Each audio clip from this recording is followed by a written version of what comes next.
Hi, I'm Alex, and I come from a pretty messed up family. I was raised by a controlling mom and her sisters, who were always getting involved. Megan, the oldest, was 13 years my senior, and Anna was 10 years older. So, you could say I was an unplanned child. My parents separated when I was 5, and my dad left in 1977. He never came back. I was a target of bullying throughout my childhood, both at school and at home. All I wanted was my mom's love and acceptance, but that never materialized. I was a good student and spent 12 years studying. Then, in 1993, I went to Kingston University in South London. I was happy to get away from my home life. It was there that I met Holly. I remember her as this gorgeous, confident person, while I was shy and introverted. She was in her final year of a creative writing degree program, and I was working on a master's in mechanical engineering and design. I was too shy to approach her, but she attracted attention from men like it was nothing. She was 5 feet 5 inches with brown hair and brown eyes. She was gorgeous, but I never thought I'd be able to talk to her. I was surprised when some of the guys she knew started talking to me at a party, and then Holly came over. I wasn't too experienced with women, but she was a tall, beautiful woman. Her parents were on the retired side, and her sister Caroline was quite the social butterfly. I had a hard time with her being so entitled, and it made things difficult with me and Holly. But I was head over heels for her. After we graduated, we both found jobs and an apartment. The guys who pursued Holly were outgoing and popular. I was surprised when one of her friends started talking to me at a party. That's how Holly and I got together. I was pretty shy, but I was also pretty confident. I asked her out, and we started dating. I'm not ashamed to admit that she took my virginity. But after about 6 months, there were rumors about her being with other men. I didn't know how to handle it, so I didn't say anything. Holly was a spoiled kid, and her parents indulged her. Her parents and her sister Caroline made our relationship a bit rocky. I put up with her entitled attitude and her love of creating public scenes and making me look bad, even though my friends told me to break up with her. I found myself in love, which was a whole new feeling for me. After we graduated, we both found jobs and an apartment outside of the city. We found a place in Southampton, New Hampshire, because of her family ties, and I had already cut all ties with mine. We got married a year later, and a year after that we had Sophie. Ava came a couple of years after that, and then we had a son, Ava. Holly loved being a mom, and everything seemed perfect between us. Over time, I advanced in my career, and eventually I joined Walker Engineering 10 years ago. The higher salary and bonuses helped us save for a better house, but like a lot of people, 2008 was a tough year for us. A lot of people lost their jobs, and it got harder to get contracts, so we had to work longer hours without extra pay. It was during this time, with both girls in school full-time, that I started having second thoughts. I found out about Holly's affair with a guy from our old university. I was busy with work, so I didn't realize what was going on until it was too late. At first, I wasn't sure who her lover was, but I thought it might be a classmate who had moved nearby. When I confronted Holly, she just laughed it off, but I could tell something was up. I found out about Holly's affair with a guy from our old university while I was busy with work. I didn't realize it was serious until it was too late. I had some suspicions about who her lover might be, thinking it could be a classmate who had moved nearby. When I confronted Holly, she just laughed it off. I could tell she was being deceptive, but my stable job and income put me in a good position to buy a nice house. Holly always pushed me to buy a house that reflected our status, whatever that meant. I had some reservations, but I agreed, and we bought a lovely, detached, 5-bedroom house in Southampton. It was a buyer. The market was hot, so we got a good deal on a house, even though the mortgage was a bit high. I did something a little unusual, which was to open a new savings account in my name only. I only put my share of the bonus into it, and since I handled all the finances and banking as the only breadwinner, I doubt Holly even noticed. We got a good deal on the market, but the mortgage was a bit high. I did something a little unusual, which was to open a new savings account in my name only. I only put my share of the bonus into it, and since I handled all the finances and banking as the only breadwinner, I doubt Holly even knew about it. In hindsight, this was one of the smartest things I could have done. I needed some security because I wasn't sure if Holly planned to leave me if her old flame returned after that. Things seemed to go back to normal. I knew about it even if I waved the receipts in front of her. In hindsight, it was one of the smartest things I could have done. I needed some security because I wasn't sure if Holly planned to leave me if her ex came back. After that, things went back to normal, and my daughters were my top priority. I was super supportive of their education and made sure to spend plenty of time with them on the weekends, taking them to all kinds of activities like dance classes, concerts, and the zoo. Holly was always busy with her outings with her indulgent and idle friends. I didn't socialize with other husbands much, but it seemed like we were all kind of controlled by our wives in our own ways. My friends teased me with the song Under My Thumb by the Rolling Stones whenever I had to cancel plans for what Holly wanted, even at work. My colleagues made comments about my marital situation. They especially liked to talk about how Holly dominated me. It wasn't until a few months ago that everything came to a head. Ava had just left for college, so Holly and I were alone for the first time in 18 years.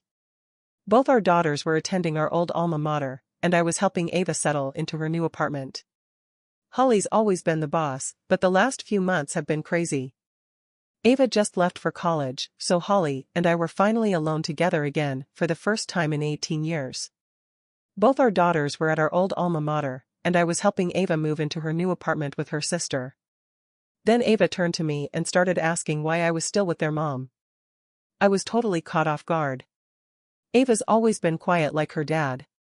Then I heard she's been hanging out with Henry Walker at your company. Ava said this while crying, and I was like, what?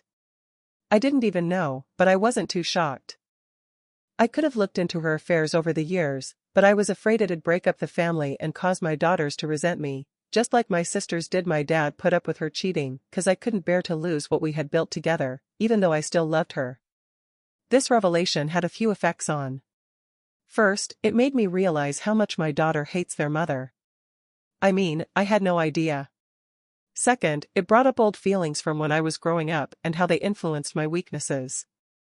And third, I realized I was the subject of gossip and ridicule at work, particularly from Henry Walker, who just so happened to be the nephew of the owner and the one who betrayed me.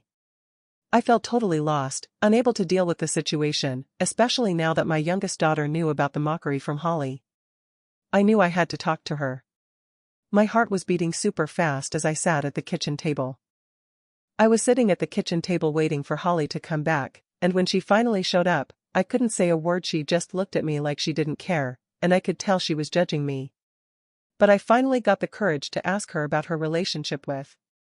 I was waiting for Holly to come back to the table when she finally came back. I couldn't say a word. She just looked at me like she didn't care and was annoyed. I finally mustered the courage to say something. I asked Holly about her relationship with someone else. She said it wasn't an affair and it wasn't that important. I was shocked and disgusted.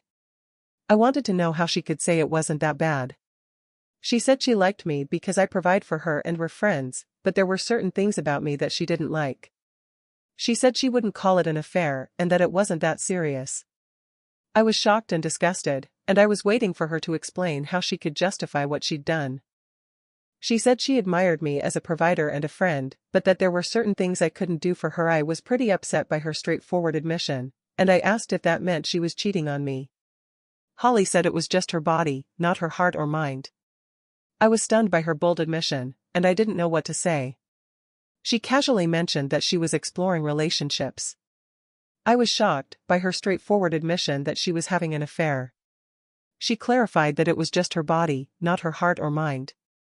I was stunned and speechless. She casually mentioned exploring relationships with younger men. I was shocked and raised my voice, questioning her actions. Holly told me not to shout, even though she admitted to being involved with 2 other men, and she expected me to keep quiet. She threatened me with the choice of accepting her terms or risking her departure to be with someone else. I didn't say anything, hoping she'd notice how upset I was. She tried to justify her actions by saying that her friends always did stuff like that and that it could even improve a marriage. I was pretty shocked that she was trying to use her friends' actions as a justification, considering it was pretty contemptible and selfish. She made a joke about having another woman, but I just laughed and told her she was full of it. She said that our relationship would continue on her terms and warned me not to ruin a good thing. In reality, she was right. I was loyal and compliant with her wishes throughout our 22-year relationship. Now, everyone knew I was being betrayed, and my reputation was tarnished among friends and colleagues. The next morning, I went into my office, and there was Henry Walker, the guy who was messing with my wife. He smirked and asked about Alex's well-being.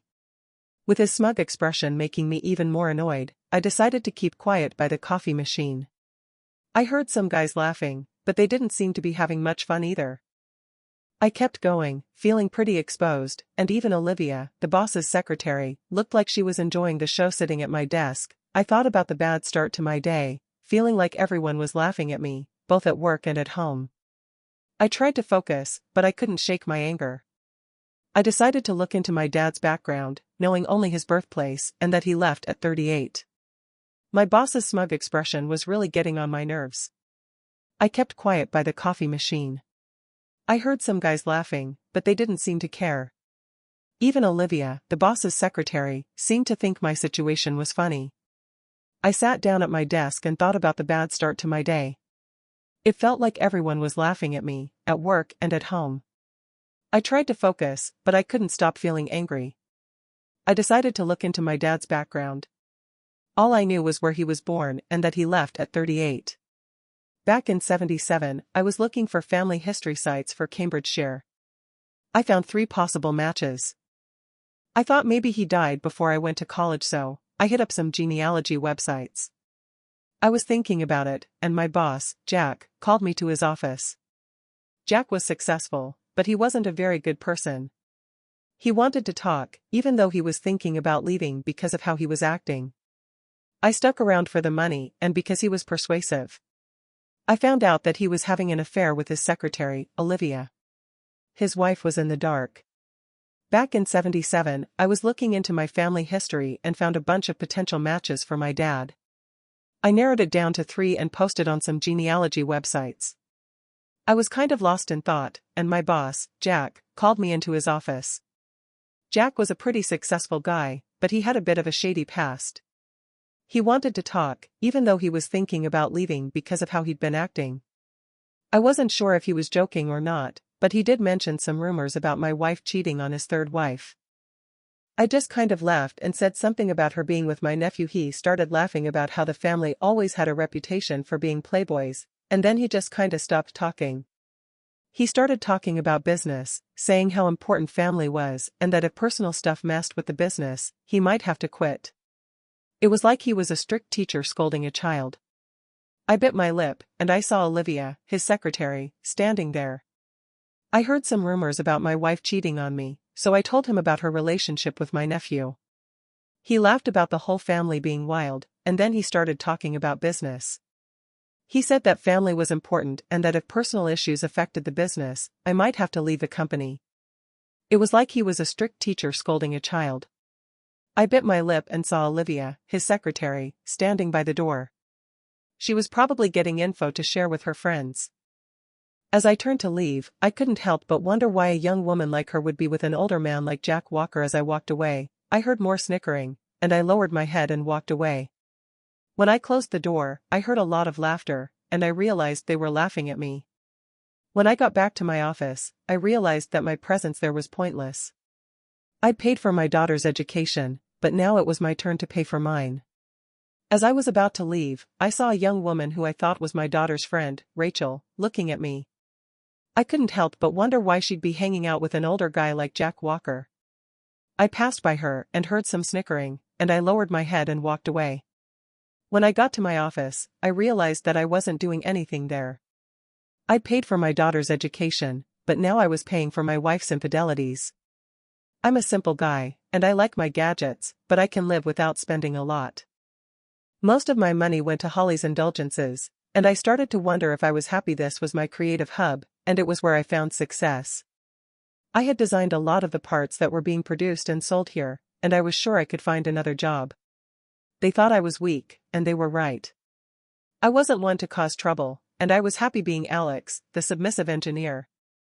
I looked at my I was minding my own business on the computer when I got a message from Jennifer Holmes of the Cambridge Genealogy Committee. I couldn't believe she'd responded so quickly. I read the message, and I was amazed. Jennifer had read my inquiry about my dad and had connected with a woman claiming to be his niece, Rachel Murray, my cousin. I shot her a quick reply with my contact info, hoping to hear from Rachel soon. When I got off work, I was pretty relieved, and when I got home, I was shocked to find a message from Jennifer Holmes, from the Cambridge Genealogy Committee, in my inbox. I was amazed by the quick response. Jennifer had read my inquiry about my dad and had connected with a woman claiming to be his niece, Rachel Murray, my cousin. I shot her a quick reply with my contact info, hoping to hear from Rachel soon. When I got home, Holly greeted me with a smile while she was cooking dinner. I tried to take a step back, but I ended up staying for the meal. She asked if we could talk about the night before. I told her that it seemed there was little left to discuss, as she had made her stance clear. She almost pleaded, acknowledging my qualities as a husband and requesting that I not deny her anything. I asked her about her betrayal and humiliation, and she gave me a pretty honest answer. She was flustered and just gave me a shrug, not knowing how to respond. At home, Holly greeted me with a smile while she was cooking dinner. I tried to take a step back at first, but I ended up staying for the meal. She asked if we could talk about what happened the night before. I told her that it seemed like there wasn't much left to talk about, since she had made her position clear. She almost begged, saying that I was a good husband and asking me not to deny her anything. I asked her about her betrayal and humiliation, and she was nervous and couldn't answer. I got fed up with her being selfish, and I thought about how I was trying to make her happy even though I was working long hours to pay the bills and buy what we needed. But all I got from her was disrespect and ridicule. I even drove an old car so she could have a new one. She said she had needs that I couldn't fulfill, and she gave me an ultimatum: either I accept it, or she would go find satisfaction with a younger man. I interrupted and said Henry Walker's name, telling her that everyone knew I was pretty annoyed with her being so selfish. I thought about how I was working so many hours just to pay the bills and buy the things we needed, and all she did was treat me like crap. I even drove an old car so she could have a new one. She knew I had needs that she couldn't meet, so she gave me an ultimatum: either I accept it, or she would go find satisfaction with a younger guy. I jumped in and said Henry Walker's name, telling her that everyone knew he was involved with her. She just said it was true, and that he was basically my boss and would get the company.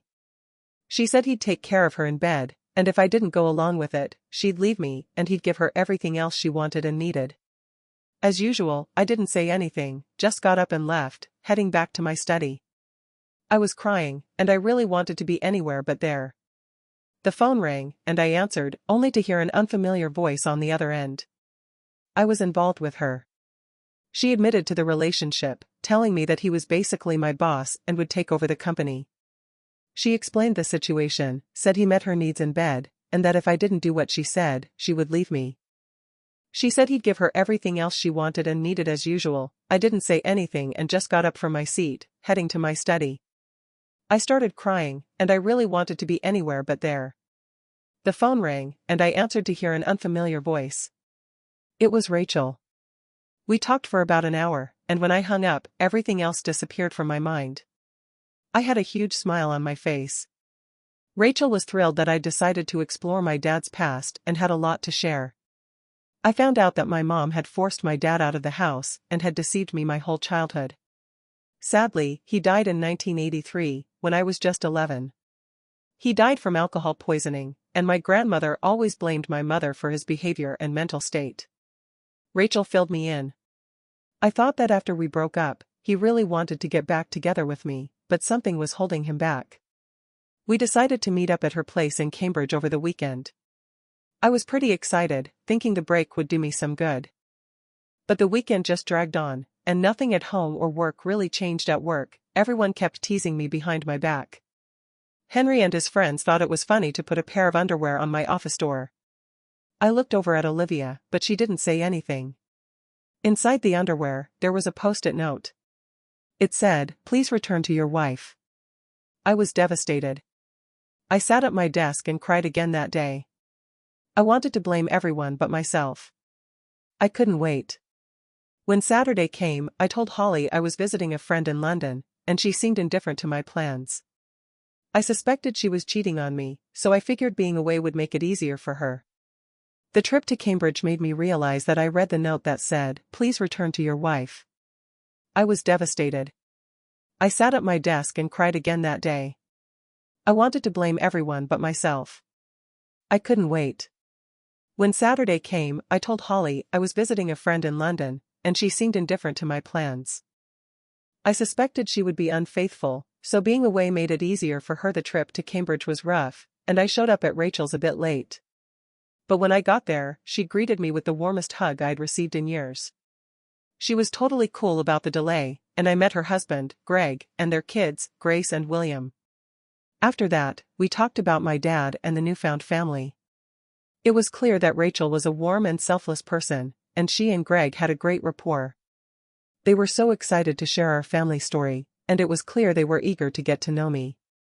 David and Lucy Price, my cousin and Rachel's brother, were there too, and we got along great. We talked about my dad and family. After lunch, we took a short trip, and I got to think about our trip. David and I talked about our jobs and family lives, and I felt like I was able to open up to him. My new cousins were super supportive. They told me not to put up with my current situation, and they were right. I'd been lied to and mistreated a lot, but they made me feel better. They were so kind and honest. It made me realize that I need to be happy for myself and for my daughters and friends, and for this new family. We got back home at 8:00 p.m. I found Holly getting ready to go out. I asked her about her plans, and she said she was going out with her friends. I was surprised, so I mentioned her second paramour, Max. She begged me to stop bringing it up. I told her to stop and be my wife, even though I knew she wasn't. She insisted that she was and always would be my wife. She asked me not to deny her pleasures, promising to make life easy for me. At midnight, I found Holly getting ready to go out. I asked what she was doing, and she said she was going out with her friends. I was surprised, and she said it was just her and Max, not paramour. I told her to stop talking about it, but she wouldn't. She insisted that she was and always would be my wife and asked me not to deny her pleasures and promised to make life easy for me. I told her to come back by midnight, but she ignored me and tried to hug me. I turned away and grabbed my Prada bag as she left. I told her I was her husband, and she looked at me like she was questioning my authority, before laughing and asking what I would do. She said I'd never have the guts to leave. She was sure she'd be back by midnight, but I told her no way. She kept threatening me, trying to hug me, but I turned away. She grabbed her Prada handbag and went to the door, acting like she was my wife. I told her very seriously that she wasn't going to do whatever she wanted. She paused, looking at me like she was wondering if I was really her husband, and then she started laughing, joking around, and asked what I was going to do, acting like she thought I'd never leave her. I felt like a total fool. I realized that I'd been a fool for a long time, always doing what she wanted and not thinking about my own needs. It was time to stop putting on a show and make some real changes. I didn't waste any time. In fact, I started while she was out with Henry, Max, or maybe even both. I guess that's what she meant by enjoying herself and having it all. My mind was racing. I felt angry and couldn't focus. I decided I needed to stop loving her. I found a box with a picture of my mom and sisters in it. I cut out a picture of Holly's face and pasted it next to the others. I added Holly's smirking face to the picture to sever my emotional ties. I put it on my desk around 12:45 a.m. I finished the task I'd come up with. I was working on my short-term plans, and I finished most of them, even though putting them into action might take a few weeks. Luckily, I had plenty of time, since Holly wasn't expecting my departure. I had convinced myself to go through with it, even though I was uncertain and needed help. Then, I heard someone coming in clumsily, and looking out the window I saw Henry Walker leaving as I heard her going up the stairs. I quickly cleared my browsing history.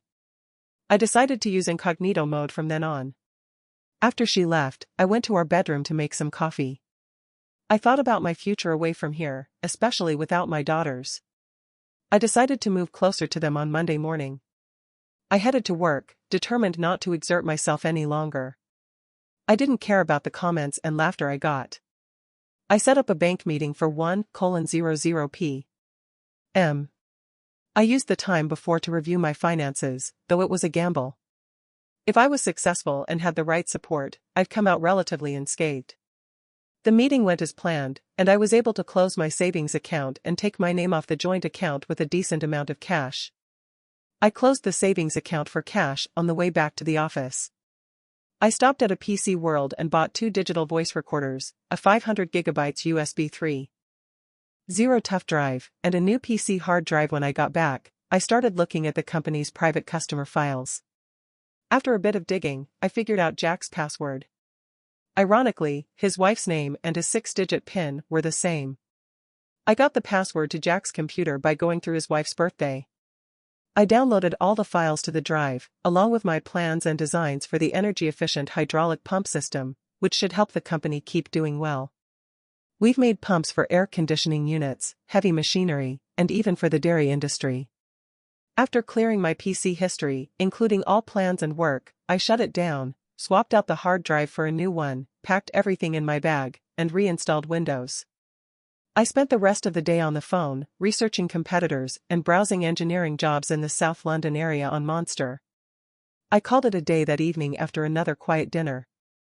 I went to my study and found out that a big competitor, which had struggled during the financial downturn, was looking for a mechanical engineer for basic design and shop floor management. I was intrigued by the position, even though it wasn't exactly what I wanted. It was close, though, and I was willing to make the 10,000 difference. I spent the rest of the day on my phone, looking up competitors and checking out engineering jobs in the South London area on Monster. I called it a night after another quiet dinner.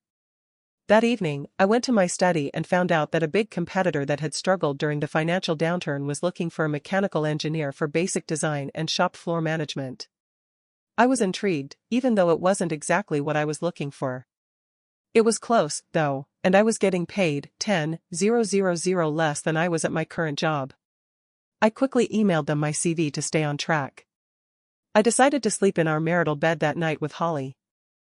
I made sure to sleep when she came in, though her touch made me feel sick to my stomach, but it felt good to react that way. I was starting to feel sick to my stomach by her. This would help me in the long run. The next day, Robert Williams from Sutton Hydraulics called. He was surprised that I was thinking about leaving Walker Engineering for his smaller firm. He almost offered me the job right away, but I asked to interview with him the next day. He said sure, and I agreed. Everything was falling into place, and things were moving quickly. I started looking for an apartment in the area and found one just 15 minutes from my daughter's and 5 minutes from work. I scheduled a tour for the day after my interview with Robert Williams. I told him, and he was cool with it. I found the perfect place, and everything was going smoothly. I started looking for apartments in the area and found one just 15 minutes from my daughter's and 5 minutes from work. I talked to Robert Williams about it, and he was cool with it. I scheduled a tour for the next day. I told Jack I was going to visit my daughters in Kingston to sign some papers the next day, and he said it was all right. That night, I called my friend Toby Brown and set up to meet him and his wife, Sarah, the next evening after my interview and apartment viewing. Toby and Sarah knew something was up and were excited to hear about it. I told them I had something on my mind, and they were really supportive. At the meeting with Toby and Sarah, I told them what I was planning to do. They were surprised, but they also understood. I told my daughters about it, and they were cool about it.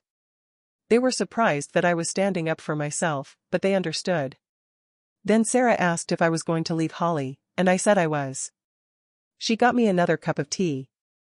I filled them in on the meeting with my cousins, including how my mom kicked my dad out and my sisters took her side. I made it clear that my daughter was on my side. Sarah asked about my decision to leave Holly, and I told her about the stuff I learned in the meeting with my cousins. I told her about how my mom kicked my dad out and how my sisters took her side. I told her that this time around, my daughter had my back. Toby said he was worried and asked if what I learned at the meeting made me want to stand up for myself. I told him that it was during a visit to my dad's grave that I noticed something on the stone, which shocked me and made me decide to leave. At the same time, they both asked what I'd seen on the memorial stone. I told them it had a picture of a rose with the words "in loving memory" and my dad's birth date and age when he died. It was the same as my age now. Toby and Sarah looked a little shocked, which showed that they got it. I said that when I was faced with these moments, I had to make a choice. That could lead to an emotional affair, or worse, as my grandmother believed. I decided not to follow my dad's example and instead chose to fight back. I said that I wasn't going to put up with being a perfect husband and being mistreated and laughed at anymore. I confessed to my friends that I felt vulnerable about how low I had sunk. Sarah offered to help and shared her plan to protect herself and get back at Holly. I smiled and nodded, appreciating Sarah's toughness, despite my previous suspicions about her affair. I explained my financial strategy, saying that in 2008, I had set up a separate savings account and put all my bonuses into it. I said I'd set up a separate savings account for all my bonuses and extra cash, and that it only needed my name on it to secure a mortgage. This made it easier for me to apply a loan. I also told him about Toby's role in transferring ownership of my house to a new company he'd create to settle the mortgage. He wasn't so sure about the plan, but I told him Holly wouldn't be able to contest it because her religious parents, upon discovering her infidelity, would prioritize their principles over supporting her. They agreed and even offered to help cover the mortgage, which would allow me to delay paying the mortgage on my way home. I visited the local Land Rover dealership. I told him Holly wouldn't have the money to fight it. I said that her parents, if they found out about her cheating, would stick to their principles and not support her. They agreed, and they even offered to help cover the mortgage, which let me delay the payment on my way home. I went to the local Land Rover dealership, where I negotiated to trade Holly's car for the newest model. We cancelled the payment plan for the Range Rover Sport that she had, and the dealership got the car back. I told the dealer I'd be back for my own upgrade, and I knew he could get the money back for Holly's car by selling it as is. I apologized for any trouble and explained that the idea of selling me an expensive new Range Rover more than made up for it. I picked up a 2016 brochure, not for myself, but for Holly. When I got home, she was sitting in the living room with a coffee and looking pale. I took off my jacket and I apologized for the trouble and explained that the chance to sell me a new Range Rover was more than worth it. I picked up a 2016 brochure, not for myself, but for Holly. When I got home, she was sitting in the living room with a coffee and looking pale. I took off my jacket and threw my bag on the floor, getting ready to do the second part of the plan.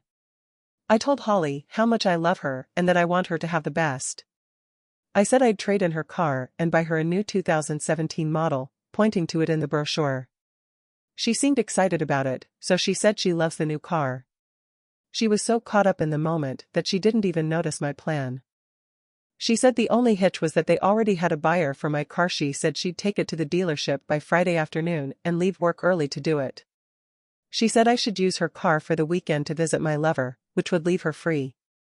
She looked shocked and confused when I said that, and I asked her what was wrong.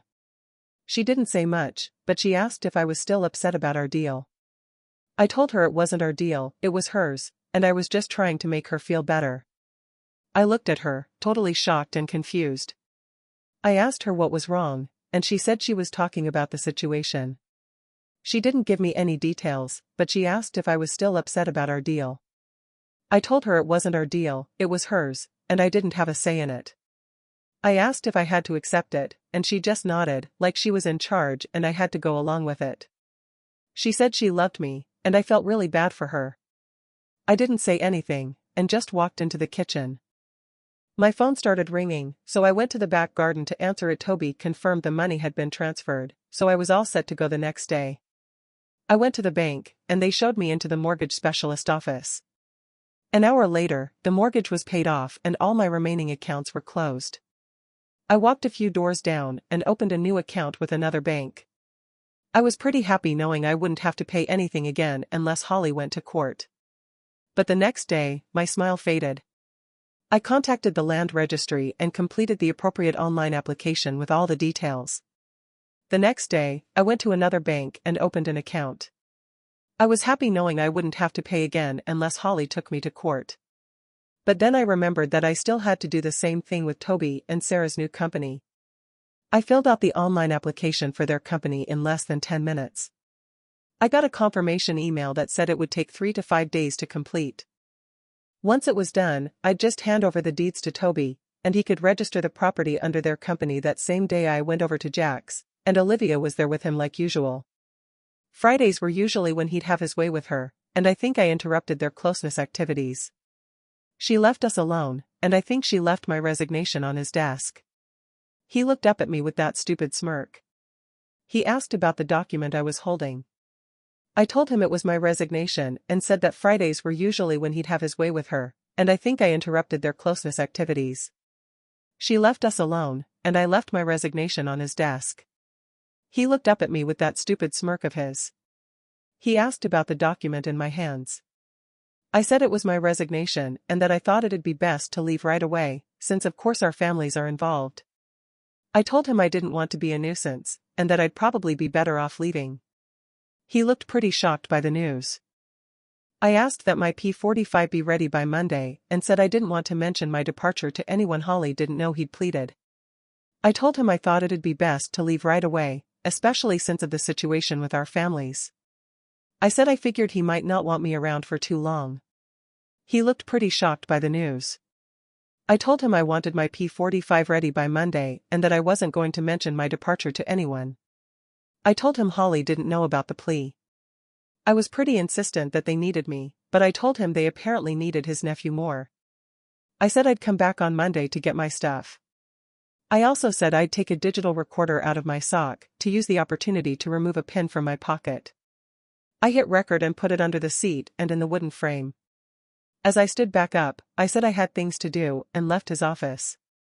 To top it off, I told him not to come crawling back when he's broke, suggesting that the only thing keeping is cheating. I hit record, put the pin under the seat, and put it in the wooden frame. Then I stood up and said I had to go. I told him not to come crawling back when he's broke, saying that the only thing keeping his cheating wife with him was his money. I smiled, knowing that it hit a nerve. I left his office an hour later. I drove home, picked up Holly's car and logbook, and dropped off her car at the dealership. John Reeves offered to drive me home, and I accepted, grateful for the ride. When I got home that night, Holly was sitting at. I could tell that money was tied up in that woman. I smiled, knowing it was a sore spot. I left his office an hour later. I drove home, picked up Holly's car and logbook, and dropped off her car at the dealership. John Reeves offered to drive me home, and I accepted, grateful. When I got home that night, Holly was sitting at the kitchen table with big red bags under her eyes. I could tell she'd been crying. I asked her what happened, and she reluctantly told me she had gonorrhea. I laughed. Oh, I couldn't help myself. She just glared at me. He said she should take the meds to get back to normal, and you could just feel the tension in the air that night. I could tell she'd been crying because of the bags under her eyes. She told me she had gonorrhea, and I laughed. She glared at me. He said to take the meds to get back to normal, and it was clear we were both pretty tense. I slept well that night, which was a first in months. The next morning, I slept in the spare room, and I felt great. The good night's sleep really did the trick. I went into our bedroom and gently woke Holly, explaining that I was giving her space to rest and recuperate. She said she thought I found her disgusting, which was surprising.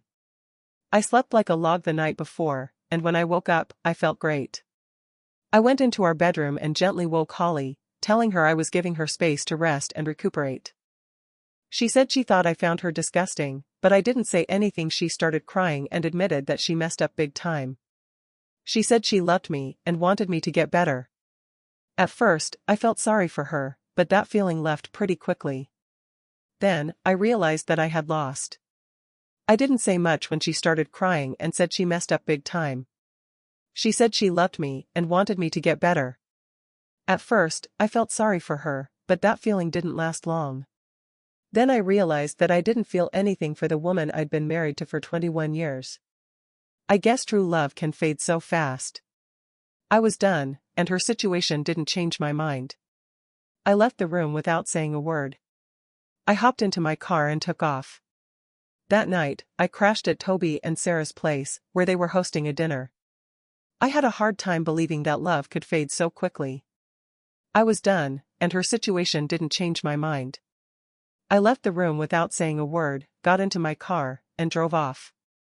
That night, I crashed at Toby and Sarah's place, where they were hosting a big dinner party with friends and colleagues. When I got back home late Sunday morning, Holly was up doing chores. She walked into the living room, hurried over to me, and gave me a hug when she saw me. I just patted her on the back, excitedly. I told her we should get the new car and I'd drop her off. I had a late Sunday morning party with a bunch of friends and colleagues. When I got back, Holly was up doing chores and walked into the living room. She rushed over to me and gave me a hug.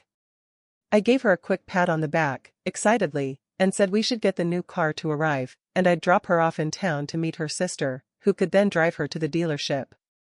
I imagined her driving back in the new Range Rover, and she smiled, approaching me with open arms.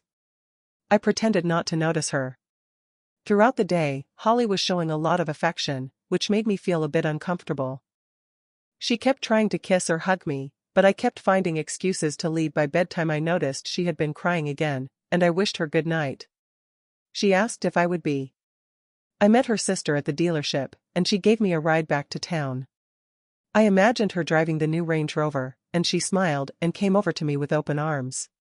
I pretended not to notice her. Holly showed a lot of affection, which made me feel a bit uncomfortable. She kept trying to kiss or hug me, but I kept finding excuses to leave by bedtime. I noticed she had been crying again, and she wished me good night. She asked if I would sleep with her and said she wanted to cuddle up and hear reassurances. I told her that wouldn't happen until she got the all clear from the doctor. I told her she made her bed, and she shot back angrily, saying that when she got better, she was sure she could find a man willing to be in bed with her, since she had plenty of lost time to make up for. I kind of laughed to myself. It took longer than expected, but there it was, and the harshness was back. I didn't regret anything from Friday night, but I was still pretty resentful. I would have fallen for her manipulations before, but this time I ignored her tears and went to the spare room. It was going to be my last night in my house, and it would be in the spare room. I was also relieved she said those things. It erased any lingering doubts I might have had. As I looked at my doctored picture of her and my sisters, all I felt was hatred for her. She was only sweet when she was trying to get something, but I was pretty upset when I didn't get it. I woke up early on Monday morning. Holly was up early too, for her 8:30 hair appointment, so I drove her into town, as planned. I drove off, knowing it might be the last time I ever saw her. I hoped it wouldn't be, but I was determined to make it so. On the way, I called the mobile phone company and ended both our contracts. I pulled over into a lobby and paid the penalty on my card. They told me the phones would stay on until 5:00 p.m. So I went to the office to pick up my P45. When I got to the factory, I noticed the atmosphere was somber. Word had spread around that I was leaving, and my colleagues looked at me like I was a bad thing. I wasn't sure why they were so freaked out, but I made my way to my office, passing by the coffee machine where the usual group was hanging out. It was 10:00 a.m. As I made my way to the office to pick up my P45. When I got to the factory, it was clear something was off. It was like the usual commotion in the air, and my colleagues looked at me like I was a ghost. I made my way down the hall toward my office, passing by the coffee machine where the usual group was hanging out. I wasn't sure if Max and Henry knew about their connection with my wife. They smiled at me and chatted with the others. I greeted them with a fake smile, saying good morning. They asked about my wife, and everyone started laughing at the same old joke, but I couldn't find it funny. I said she wasn't doing well, and one of them said it was because of an unwelcome surprise. I left. Max and Henry knew about my wife, and they gave me a little smirk. They chatted with others, and I said good morning to them, but they didn't seem to be having it. They asked about my wife, and everyone started laughing at the same old joke. I told them she wasn't doing well and that it was because of one of them. I took off, and they were totally stunned. When I looked back, they were totally shocked. There was a lot of commotion before I went upstairs. Olivia shot me a half smile and lowered her head, maybe showing that I was now earning some respect. Jack showed up at the door before I could knock. He said he had what I wanted and told me to take it and get out. I was met with stunned silence. When I glanced back, their jaws dropped, and there was a bit of a commotion before I headed upstairs and approached Olivia. She gave me a half smile and lowered her head, maybe showing that I was now earning some respect. Jack showed up at the door before I could knock. He said he had what I wanted and told me to take it and get out. Maybe that was just my imagination. I went into his office and sat down, putting a recorder in my pocket. I knew he'd had his usual Friday meetup with Olivia, and now I had it recorded. He snapped, asking if I had another job lined up. I ignored him at first, but then I gave in and said I didn't have anything lined up. He gave me a smirk, probably thinking I was showing respect by coming in. I sat down, discreetly slipping a recorder into my pocket from under the chair. I knew he'd had his usual Friday meetup with Olivia, and now I had it recorded. He snapped, asking if I had another job lined up. I ignored him at first, but then I gave in and said I didn't have anything lined up. He gave me a smirk, probably thinking I'd come crawling back. I asked about my final paycheck and bonus, and he burst into laughter. Olivia came in with my P4, and when she asked what was up, Jack explained that I had asked for my bonus and pay, finding it funny. Olivia joined in on the laughter, deciding to play along. I laughed along, but they stopped and stared at me. I asked about my final month's pay and end of bonus, and he cracked up. Olivia came in with my P4, and when she asked what was so funny, Jack explained that I had asked for my bonus and pay, finding it amusing. Olivia joined in, laughing, and decided to join in, too. I responded with laughter, which caused them to pause and stare at me. Olivia was like, "What's so funny?" And I was like, "Dude, you're the one laughing, not me." I told her that Olivia let that old guy take advantage of her every week, and she was like, "What are you talking about?" My laughter got louder, and they stopped, with Olivia's eyes widening as Jack got all angry. Jack started yelling at me, calling me a scoundrel and telling me to get out of his office and his company right away, or he'd have the boys drag me out. I couldn't stop laughing, and Olivia asked me why. I told her that she should know better than to let that old guy take advantage of her every week. I couldn't stop laughing, and they were all just standing there. Olivia's eyes got really big, and Jack got all red and angry. He started yelling at me, calling me a scoundrel and telling me to get out of his office. He said he'd have the boys drag me out by my ears if I didn't. I left my office, laughing to myself, and got my stuff. When I got home, I unloaded the back seats, opened the trunk, and went into the house. I looked around, thinking about what to take with me. I grabbed a couple of Romero Brito paintings and wrapped them in plastic from the garage. Then I loaded them into my car. I went around. I left my office with a laugh, collecting the last of my stuff. Still laughing, I got home, unloaded the back seats, opened the trunk, and went into the house. I looked around, thinking about what to take. I grabbed a few Romero Brito artworks, wrapped them in plastic from the garage, and put them in my car. I went around the house collecting various items, then emptied my closet upstairs. I locked away all my important paperwork, including the girls' birth certificates and my wedding certificate, in the safe. I used a loft ladder to get my old stuff, including my degree and family photos, in the master bedroom. I gathered all the jewelry I had given Holly over the years, totaling over $10,000 in value. I also took all the handbags, shoes, and expensive coats I had bought.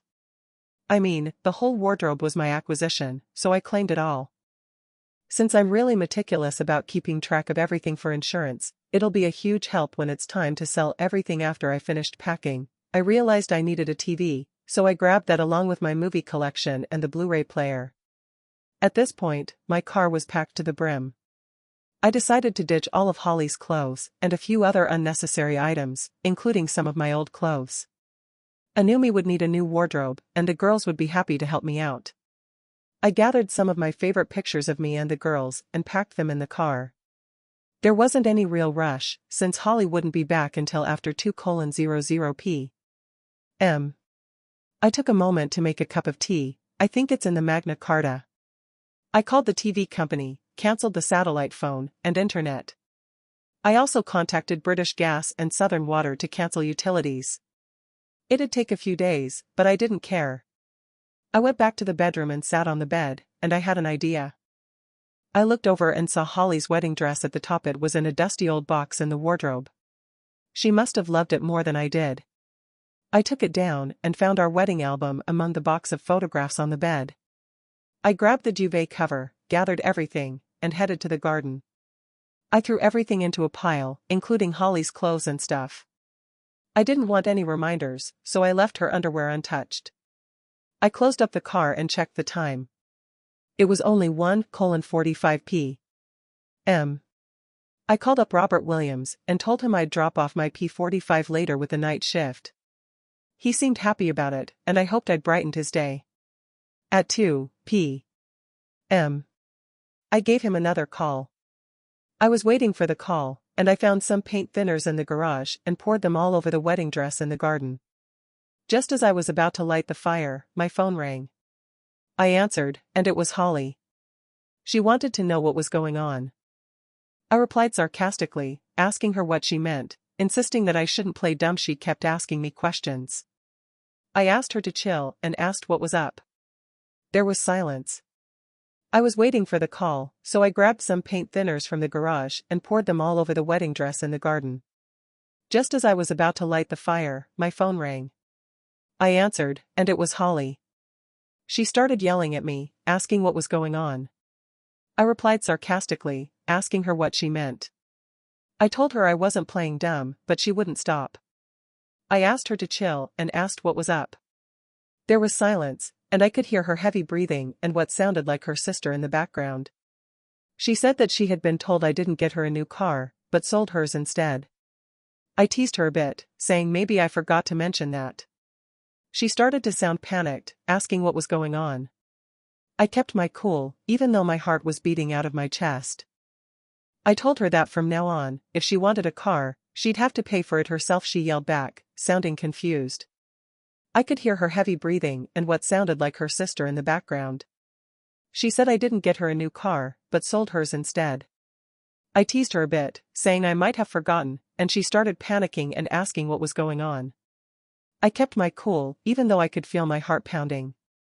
I told her that from now on, if she wanted a car, she could pay for it herself. She yelled back, sounding confused. I told her she heard me just fine and that I needed to tidy up the kitchen. She asked if it was some kind of sick joke, but I didn't say anything. She said that we'd talk about it when she got home, and that she wasn't happy about being pranked. I didn't say anything. I hung up the phone as she kept screaming my name. When I got outside, I got a match and lit a fire. Our history went up in flames as I walked away. I told her again that she heard me just fine, and then I told her she needed to tidy up the kitchen. She asked if that was some kind of sick joke, but I didn't say anything. She said we'd talk about it when she got home, and she was mad because she thought I was pranking her. I didn't say anything else. I hung up, and she kept screaming my name. I went outside, lit a match, and set the paper on fire. I took our marriage certificate out of my pocket, tore it into shreds, and left it on the kitchen table with a picture of us at Disneyland. I thought about if she thought about those moments, too. I got in my car and drove off. I was almost at the end of the street when I saw Holly and Jennifer in my rearview mirror. I sped up, didn't look at the road, and smiled. I turned off my phone and drove on by 4:00 p.m. I decided to go to Sutton and figured I'd have some time. I stopped by a nearby phone shop to set up a new mobile contract. I also stopped by the admin team's office to take care of my P45 and met Freya, my new secretary. Unlike Olivia, she was professional, even though she was young. I went back to my empty apartment, made a cup of tea with a kettle I'd brought from home, unpacked, and ordered pizza for dinner. I got to Sutton, and since I had time, I went to a nearby phone shop to set up a new mobile contract. I also caught the admin team at work to handle my P45 and met Freya, my new secretary. Unlike Olivia, she was professional, even though she was young. I went back to my empty apartment, made a cup of tea with a kettle I'd brought from home, unpacked, and ordered pizza for dinner. I checked my old phone and saw it was disconnected. I smiled, knowing Holly was now without a phone too. I let the girls rest for a bit before I made contact. I set up my sleeping bag in the living room and waited for dinner. The furniture was coming over the weekend, but for now, I was glad to be away from Holly. I turned on my laptop and accessed recordings from Jack Walker as I checked my old phone and saw it was disconnected. I smirked, knowing Holly was now without a phone too. I decided to give the girls some time before making my move. I set up my sleeping bag in the lounge and waited for dinner.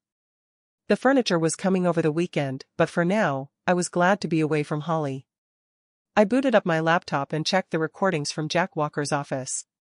They revealed his affair with Olivia. After uploading the evidence, I made copies on USB sticks and addressed them to Jack's wife, Margaret, and Olivia's boyfriend, Peter. I planned to mail them the next day. I also called my daughter, Sophie, to update her and tell her to be careful about telling her mom about me. She hadn't yet, given Holly's lack of communication. Office revealed his affair with Olivia after uploading the evidence.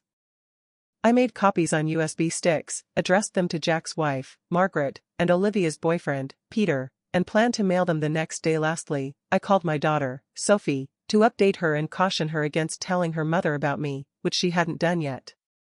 Because Holly hadn't been talking to me, over the next week I got my apartment ready and started sending customers from Walker Engineering to Sutton.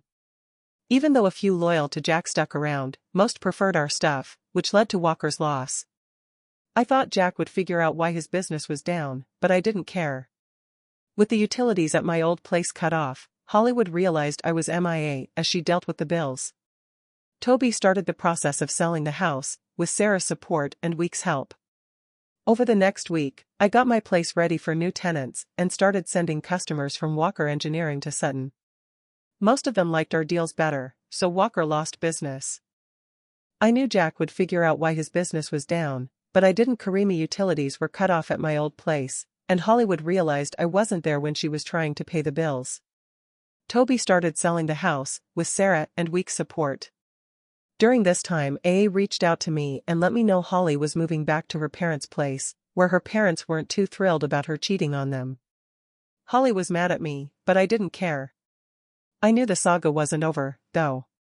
By the weekend, Toby and Sarah had another successful dinner party, which was a break from my plan to leave. Then on Sunday, I got some good news. After just a week on the market, I got 2 serious offers for $550,000, and I accepted immediately.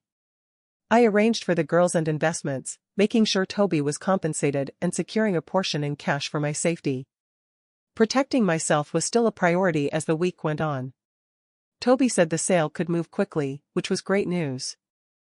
I got a removal company to come clear out my old place, and I accepted an offer right away. I took care of the girls and investments, made sure Toby got paid, and got a portion of the cash for my safety. Protecting myself was still a priority as the week went on. Toby said the sale could move quickly, which made me happy. I called a moving company right away to have them clear out my old place. While all that was going on, the girls talked to their mom, who got really angry and threatened them, saying the chaos would end soon. I gave them support on Tuesday morning. I was on a call with a new client who'd met with Jack Walker to talk about a possible contract renewal, and I learned about Walker Engineering's bad situation. The client told me that because of a big loss of projects, the company was in a tough spot. The girl's mom was pissed when she found out, and she threatened them. She said the chaos would end soon. I tried to make them feel better on Tuesday morning. I was talking to a new client who met with Jack Walker to discuss a contract renewal. I found out that Walker Engineering was in bad shape. The client said they had to fire half of their staff because they didn't have enough projects. I also found out that Mrs. Walker decided to get divorced from Jack because he was unfaithful. But I didn't feel sorry for them. I was thinking about how much money I would make. I had no idea what happened to Olivia and her boyfriend. I knew he got my gift, and Mrs. Walker probably got hers too. The reason for their divorce was definitely that I had to let half of my staff go. I also heard that Mrs. Walker is getting a divorce from Jack because he cheated on her. I didn't feel sorry for him, though. I was thinking about my commission checks. I had no idea what happened with Olivia and her boyfriend. I knew he got my gift, and Mrs. Walker's friends and family probably knew about her affair with an older man. Because of what I did, I got a new Land Rover Discovery HSE. I thought about getting a new car, but I decided to treat myself with the money I made. The company was doing really well, and I got a big commission of over $30,000. I was looking out of my office window at my new car when I saw a familiar Ford Focus pull into the parking lot. I figured it belonged to Diane's mom. I was bracing myself for a showdown. Then my office phone rang. My secretary, Freya, told me there was a woman claiming to be my wife in the reception area. I told her to send her right in. While I was waiting, I saw a familiar Ford Focus pull into the parking lot. I figured it belonged to Diane H's mom, so I was getting ready to deal with it. But then my office phone rang. Freya told me a woman was in the reception area, saying she was my wife. I let her know that I was in a meeting and would be down in an hour. 3 hours later, I looked out the window and saw her, still waiting. I decided to leave for the night, ready to confront her if I had to, or just drive past if she didn't spot me. Was about to get in my car when I heard tires screech. She had me blocked in with her car, and she stormed toward me, clearly upset. She was wearing her sister's old clothes, her hair was a mess, and she looked exhausted. "Damn it," she screamed, trying to slap me, but missing.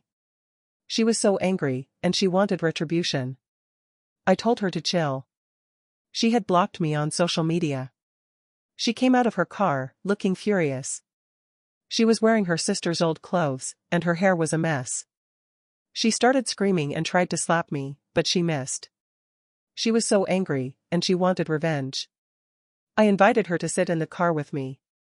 She was surprised by the new car and mentioned how hard it had been for her to pay for things. She begged me to come back. I told her I couldn't give her what she wanted and that I didn't fit with her younger lovers. I said I was redundant in her life. Then, she begged me to come home. She said she wanted to move past the situation and forgive me.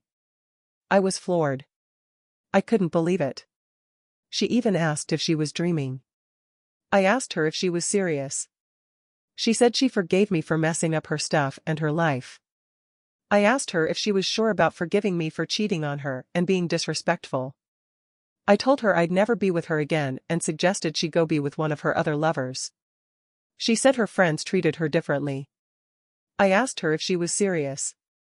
She said she forgave me for messing up her stuff and her life. I asked her if she was really sure about forgiving me, since I'd cheated on her and been disrespectful, and she'd been hurt and angry. I told her I was never going to be with her again and that she should go be with one of her other lovers. She said her friends treated her differently now that they were separated. I told her I still felt sorry for her, even though she'd cheated on me and been greedy and disrespectful. She said she was dealing with the consequences of her actions and that she'd ruined her life because she was greedy and disrespectful, but I knew I had to move forward. She begged me to come back into her life, saying she had. Now that they were separated and their husbands questioned their fidelity while acknowledging some responsibility for her misfortunes, I still sympathized with her. She admitted to facing consequences for her actions, having squandered a good life due to greed and disrespect. But I knew I had to move forward. She begged me to come back into her life, saying she had nothing left. She asked about her share of the house and said she needed a divorce. I told her straight up that she never said she loved me, and that she just needed me, but I didn't need her. I told her I defaulted on the mortgage and lost the house, and I admitted to lying. She was shocked, and I could tell she was there for a purpose, saying how she wanted me. She asked about her share of the house and said she needed a divorce. I told her she never said she loved me, and that she just needed me, but I didn't need her.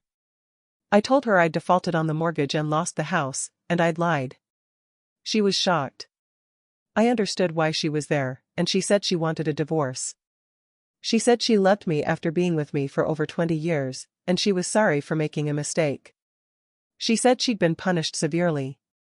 I told her it was a huge mistake and I'd never go back to her. She started screaming and begging, and I told her I'd never come back. She offered to have a clean break and said she'd take $300 in cash if she agreed. Her attitude shifted, and she became resolute. She started yelling, saying she'd take me to court for everything, and that I didn't lose the house and was too SM for that. I felt like I had to defend myself. I started by telling her flat out that she wasn't getting any money from me. She started to push back, and I told her I'd fight her for everything and more. I told her she didn't have any money, and I'd move my assets around to make it hard for her to track them down. I told her that by the time her lawyer figured out that the bill would wipe out any gain, it'd be too late. I told her she could take the money or face the consequences of an illegal battle, but she never broke eye contact. She got all worked up, saying she loved me and that I was mistreating her. She said that thanks to her, our girls would thrive, contrasting their future virtues with her perceived shortcomings. I told her to take the money and get out of my life, and she agreed to take the money and proceed with the divorce. I said I'd handle it, and she left. She slammed the car door and drove off from the parking lot a few minutes later. The next day, I started the divorce process and said the reason was infidelity. A week later, I met with Holly at the girls' apartment. I had sold my house, but I waited to invest until the papers were signed. It was tough to keep my cool around the girls. I gave Holly the cash, and she signed the papers.